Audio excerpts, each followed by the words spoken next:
cara que tem a informação mal recebida, ele tem muito mais possibilidade de angústia. Claro, aí você começou a falar português. Isso. Né? Claro, todo mundo que tem a informação, que é o que eu digo todo dia, melhor lhes fora não terem tido a informação, não é o que Pedro diz? Sim. Melhor lhes fora nunca terem conhecido o caminho da verdade. Olha, informação só é boa para quem é gente boa. Para quem tem boa vontade, para quem quer obedecer. Do contrário, ficar sabendo tudo isso que o pessoal sabe para não obedecer é só condenação. Bem-aventurados os pagãos que não souberam de nada. Piora a situação do cara. Piora? Infinitamente mais. Bem-aventurado o pagão que não soube de nada, mas acordou hoje com a pouquinha luz que ele tem, fazendo as decisões melhores que ele pode com o que ele sabe, do que esse cara que tem essa multidão de informação e vive todo dia como um pagão alienado, revoltado, ceboso, amargurado, zangado com Deus, com ódio da vida, reduzindo a vida a uma briga religiosa, separando o mundo entre héteros e homos, pretos e brancos, escravos e livres. Meu Deus, quem é que está melhor, me diga? O pagão que amanheceu numa ilha hoje lá, só pescou um peixe, levou para casa, tratou o bicho, escamou, está fazendo, abanando um foguinho, dando uma risada boba com uma palhinha assim na boca, os filhinhos barrigudos correndo, a mulherzinha dele ali em volta, ô, show galinha, vai chamando pro peixe, não sabe de nada. Se você falar, você sabe quem é Jesus? Como? Eu não sei não, senhor, não sei não. O senhor já ouviu falar em Bíblia, briba? O que é? Eu tenho um bicho aqui na ilha que parece muito... Não, é um livro. Livro? O que é isso? Livro. Está lotado de gente no mundo assim, hoje. Em situação mental, psicológica, espiritual, infinitamente melhor do que a dos crentes.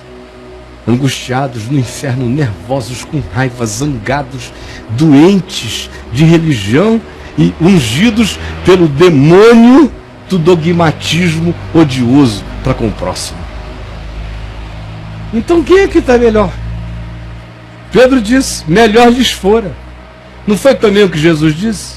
Daquela geração que ouvia o evangelho da boca dele, ele fazendo, pregando e ensinando. Ele. Como é que no final ele disse?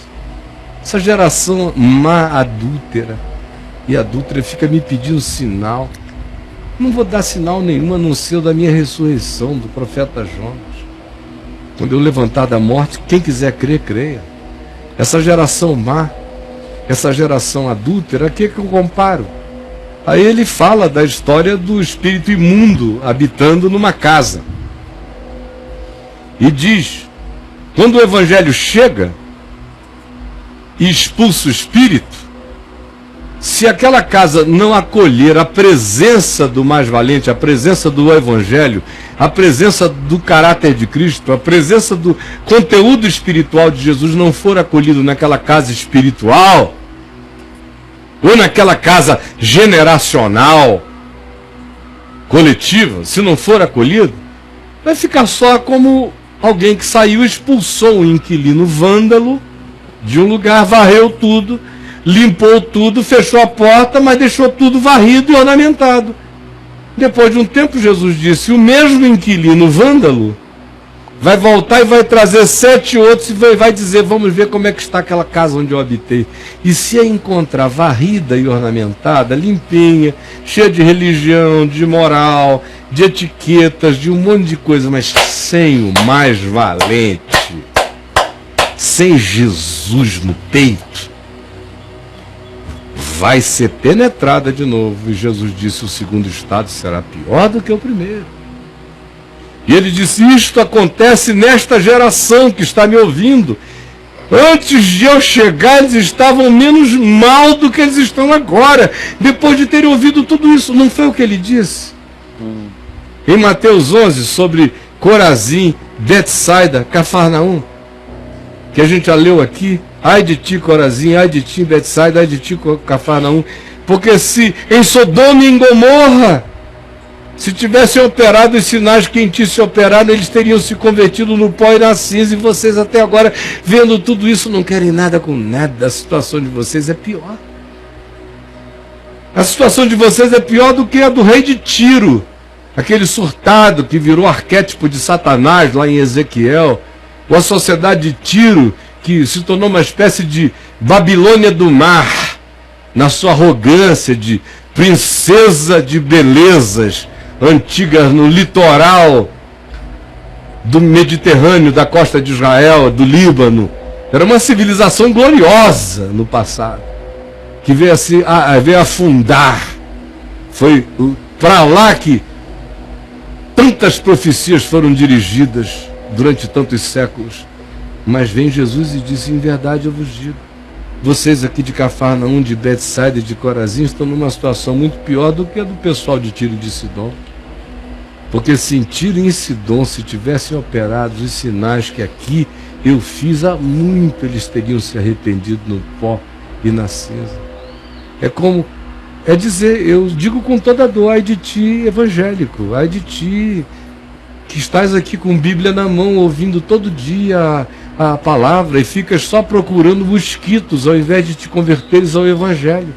Ficas procurando desvios, ficas procurando uma tergiversação minha, ficas procurando um motivo, um pretexto. Tu és filho do diabo e não percebeste.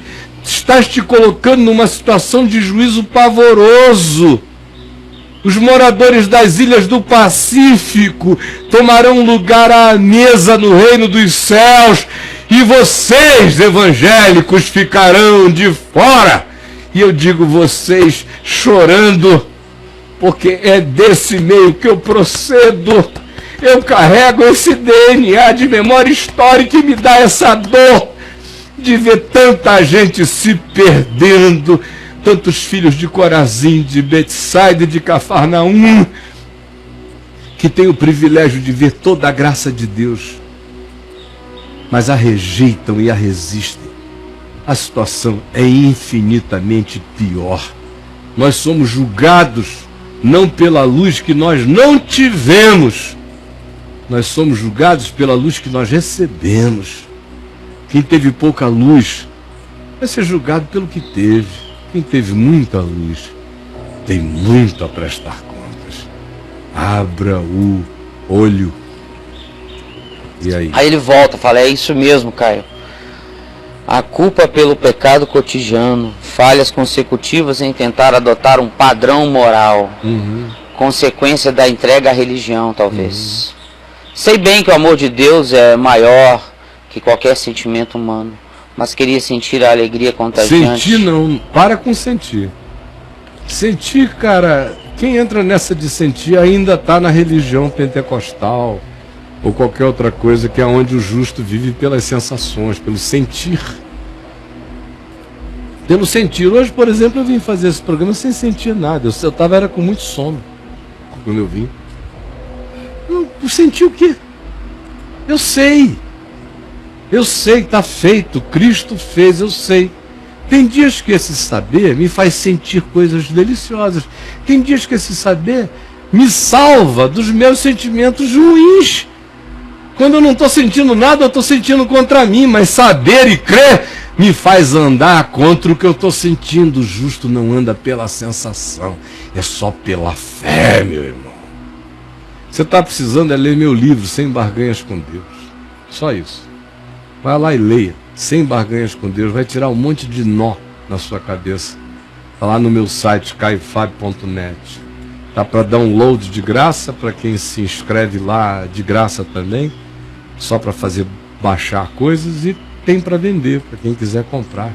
É isso que você está precisando hoje, mais do que qualquer outra afirmação que eu tenha a lhe fazer. Você precisa parar, internalizar, lavar a cabeça inteira, depois de anos de poluição, de mentira doida, religiosa, de distorções de significados. Fica difícil o indivíduo perceber a pureza, a simplicidade e a obviedade da graça que nos é concedida todo dia em Cristo Jesus pela fé. E aí? Aí ele fala assim, né? Ele estava falando aí, você interrompeu, olha como é que ele completa o que você falou. Mas queria sentir a alegria contagiante que faz parte da vida de um verdadeiro cristão. Tudo errado, né? Já corrigi. Vivo uma vida triste, solitária, sou casado, fracassando como marido, vendo minha mãe sucumbir à depressão. Talvez eu tenha que enfrentar isso sem atribuir a Deus esses sentimentos fúnebres, Caio. Claro, também, né? Um homem aprende a lidar com as coisas como homem. Como homem. Eu já tive muitos problemas na vida e nunca perguntei a Deus por quê. Nunca. Eu só peço, quando tá às vezes a coisa ali na minha frente, digo, Senhor, socorro. Agora, por quê? Cara, a gente tem que aprender a ser homem. É que até nisso a religião fez da maioria das pessoas um bando de molengas. Porque é gente que tem que viver pela sensação, pela adulação, pelo cafuné. É um Espírito Santo que tem que ficar fazendo cócega na gente. A fé é para macho. É para macho. Lê aqui, Hebreus 11. Não tem ninguém viado ali naquela lista. Quando eu digo viado, não é gay, não. É viado espiritual. É para macho. É para machos. Como Abel. Como Noé. Como Abraão. Como Moisés, como Sara antes, como Enoque, como todos os que andaram com Deus, enfrentando exércitos, perrengues, lutas, abatimentos, às vezes derrotados e se levantando e vencendo depois. Gente que não tinha onde morar, gente em relação a quem tudo era antagônico. Gente que não podia dizer, que dia maravilhoso, que delícia, que tribulação gostosa, não. Gente que só andou pela fé nos dias bons e nos maus, nos dias conseguintes e nos dias desesperadores. O justo vive pela fé, e se não for pela fé, desista. Porque você não irá a lugar nenhum segundo Deus. Pode até se enganar com algum pensamento positivo temporário, mas o que faz a gente encarar aquilo que está para além da vida é a fé, que converge exclusivamente para Ele. Nele confia e não vive de emoções, nem de arrepios, nem de sensações. Quando está bom é bônus, quando está confortável é bônus, quando não está é normal. A gente segue e a gente vence. E aí? Outro parecido. Homem da Selva. Da Selva? O nome do cara, Homem da Selva. Caião, eu sempre tive processos de fé e processos da minha prática ser contrária à minha fé. Tem dias que eu estou fervoroso na fé e parece que estou numa sintonia enorme com Deus. E não dura uma semana e meu relacionamento com Deus é boicotado por mim mesmo através do cansaço de tentar ser um cara de bem.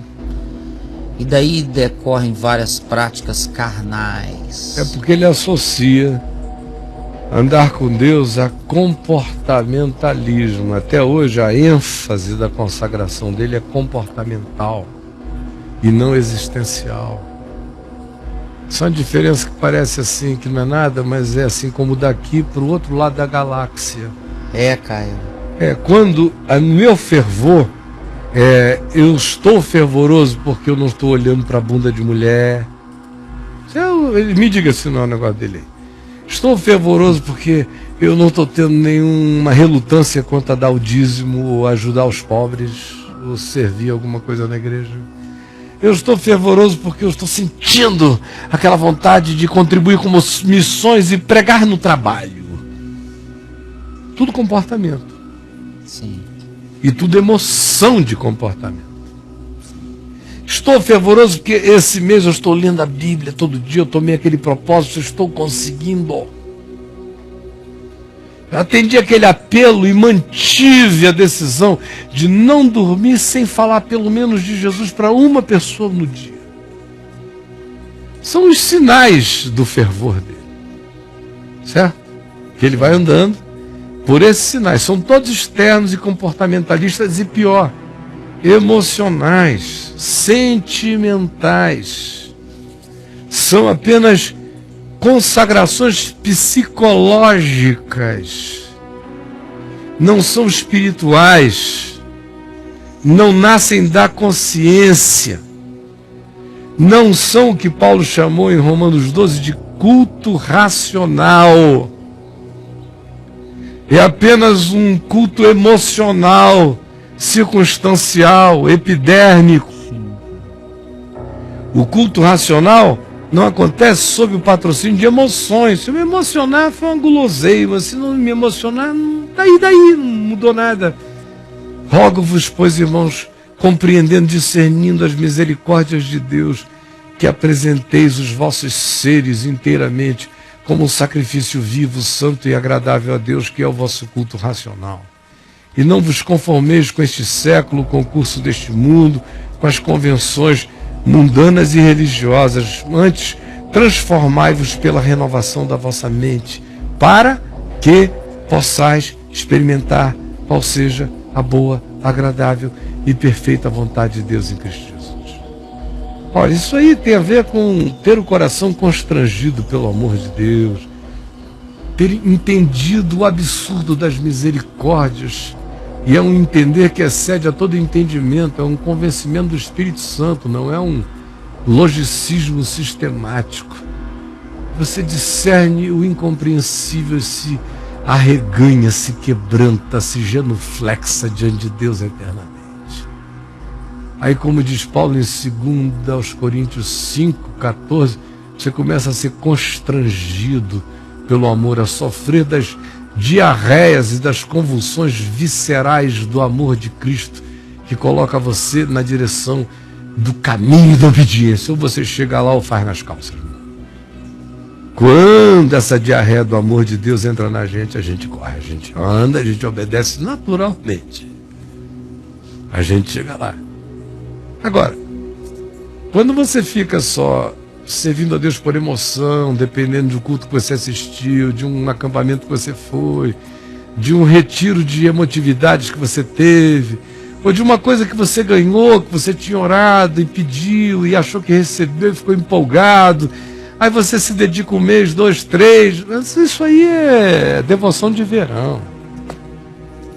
O que não nasce na gente como consciência do perdão recebido e da gratidão essencial que essa tão grande salvação produz em nós, o que não nasce disso não tem perseverança, não tem ação contínua. Será sempre algo circunstancial, momentâneo, sazonal, de estações, será sempre ciclotímico, alternante, ou seja, usando a linguagem do escritor de Hebreus, é sempre sacrifício de bodes e de touros, que tem que ser refeitos. São cultos da religião, emotividades religiosas, fervores religiosos, devoções religiosas. Sacrifício de bodes e de touros, são catarses. Já a fé no Cordeiro de Deus que tira o pecado do mundo, diz, ele é o Cordeiro que tira.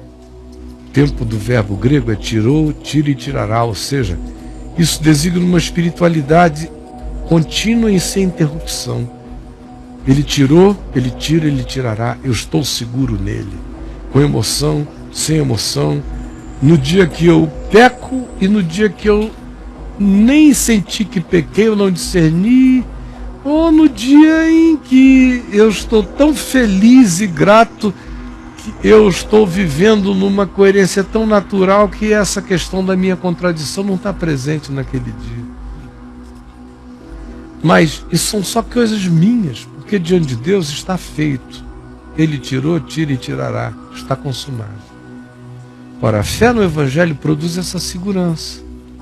Essa segurança não muda, porque Deus não muda, a gente não muda no Deus que não muda na sua fidelidade. Agora, quando você tem crenças religiosas, a elas obedecem ao tempo, ao momento, à circunstância, à emocionalidade, à dimensão psicológica. Você é apenas um homo psíquicos, como Paulo diz em 1 Coríntios 2, um homem natural, que fica vivendo só de pulsões e de latências. O homem espiritual não, ele discerne, ele se aferra, ele se enraiza na palavra, e ele já não é mais alterado. A alteração dele é de crescimento, não de claudicância, dúvida, medo, ou será que é ou será que não é? Isso tudo acabou no coração de quem já creu. Por outro lado, o cara não fica confundindo a Arca de Noé com a cruz de Cristo. A Arca de Noé é um acontecimento histórico, bonito, lindo, maravilhoso, preservou a humanidade, mas não é a salvação que a fé propõe. A fé convirja tudo para Jesus. E aí? É isso mesmo, eu sou tomado pelas emoções. Ele admite. E quando você falou para ele, ele tinha 2 perguntas, mas você já respondeu, eu falo, né? Caramba, Caio, o que eu faço para ser uma pessoa que venha manter a fé de modo constante? Porque em uma semana eu me torno um ser camaleônico? Porque ele vive pela emoção e não pela fé. A fé não é emoção. Por exemplo, hoje eu acordei extremamente emocionado. Foi uma coisa que me emocionou, me emocionou a manhã inteira. Eu cheguei aqui com os meus olhos meio vermelhos. De uma emoção que eu tive. Mexeu a minha fé? Nem um pouco. Minha fé não tem nada a ver com as minhas emoções. As minhas emoções estão a serviço da minha fé, por isso eu posso chorar com fé, sepultar com fé, receber com fé. A fé é a minha saúde. Quando pela fé eu recebo, eu sou grato. Eu não sou orgulhoso, sou grato. Quando pela fé algo se vai, eu confio. Eu sei que doeu, mas eu não vou perder nada. O Senhor vai fazer o melhor. Eu amo. Todas as coisas vão cooperar para o meu bem. Isso é que me dá saúde e estabilidade. Isso é que significa o justo viverá pela fé. Mas no meio religioso, o justo não vive pela fé. Ele segue a Bíblia, vive pelas emoções e depende de que tudo esteja contribuindo para o seu bem. Do contrário, ele duvida, ele fracassa, ele vai embora. Aí, eu não tenho palavras a dizer a quem pensa que creu em Jesus, mas é apenas ainda um filhote de Nazaré, não passa de um filhote de Nazaré, uma cria das crenças e das incredulidades de conveniência.